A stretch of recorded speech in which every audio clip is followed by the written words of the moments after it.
कधी कधी आपण मनात विचार करतो की आपण लोकांसाठी एवढं सगळं करून सुद्धा लोक आपल्यासोबत वाईट का होतात. थोडं लक्षपूर्वक ऐका, सांगतो तुम्हाला.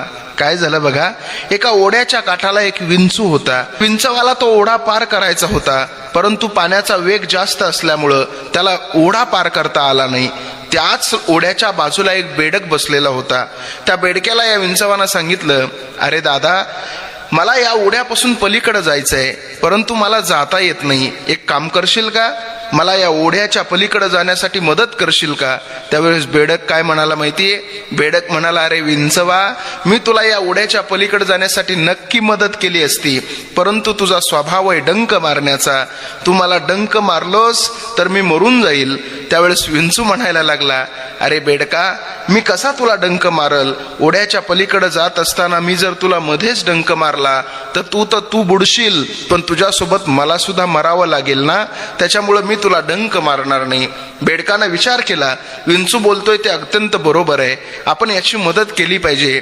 बेडकानं विंचवाला आपल्या पाठीवरती बसवलं आणि विंचवाला पाठीवर बसून बेडक तो ओढा पार करायला लागलं. ओढा पार करता करता ते बेडक पैलतेराला गेलं, पण शेवटी आता बेडक विंचवाला आपल्या पाठीवरून खाली उतरवणार, तेवढ्यात त्या विंचवानं त्या बेडकाला डंक मारला.